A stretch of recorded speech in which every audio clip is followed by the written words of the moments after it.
Once upon a time, there was a beautiful princess who lived in a fabulous palace. The palace had huge gardens filled with roses, briars, wild flowers, and yellow sunflowers. The princess loved to spend time in the garden, lounging on the rope swing or sunbathing.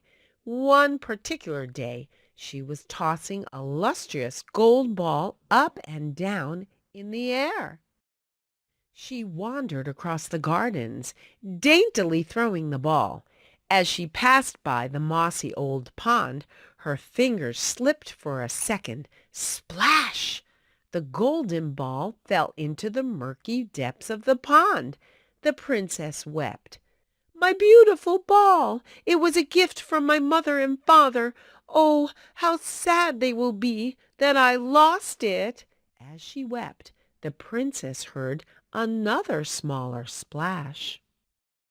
A fat green frog sat on the edge of the pond. He was so slimy looking that the princess stopped crying at once. "Ugh!" she said, "a horrible frog!" To her surprise, the frog began to speak. "Princess, I can get your ball back for you on one condition. I am a lonely old frog. Will you take me to dinner at your house, dine with me, and kiss me good night?"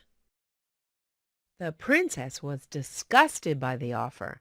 "I do want my ball back," she thought, "but I don't want to kiss him. I will accept his offer and then run away back to the palace. There is no way he can catch me up there."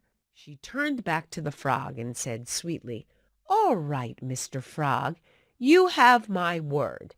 Get me my ball back, and I will do what you have asked." The frog swam deep into the pond and floated the golden ball back to the surface. The princess cheered. She grabbed the ball and said to the frog, "I have to go back to the castle now, but I'll come and collect you later for dinner." The frog waited until it got dark. Suspecting that the princess would not return to help him, he decided to hop up to the castle to find her instead. The frog hopped through an open window and into the grand dining hall. The princess sat with the king and queen eating her dinner.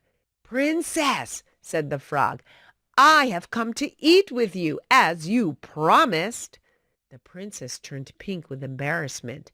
The frog told the king the story of the golden ball. The king said sternly, "Princess, you made a promise to this frog. He will eat with us and spend the evening in the castle." The princess was annoyed. She didn't want to have to talk to the gross frog or spend the evening with him. She especially didn't want to kiss him good night.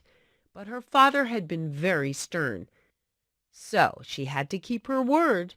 As it turned out, the frog was an excellent dinner guest.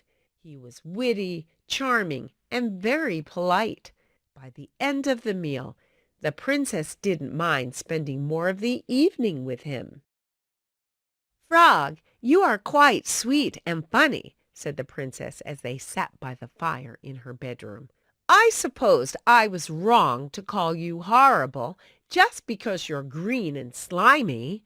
The frog smiled with his green gummy mouth. "Well, princess, would you perhaps think about keeping the last part of your promise?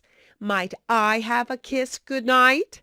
The princess leaned down and pecked the frog on his damp little mouth.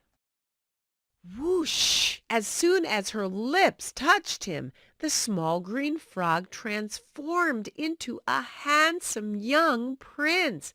The princess screamed in astonishment.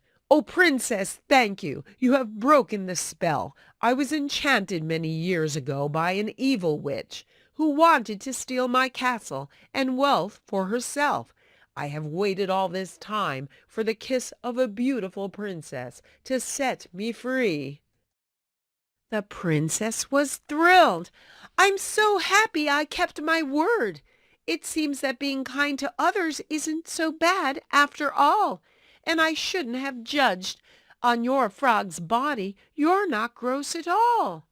After she had broken the spell, the princess and the prince fell deeply in love. From that day, the princess kept all her promises and never made fun of anybody for the way they looked.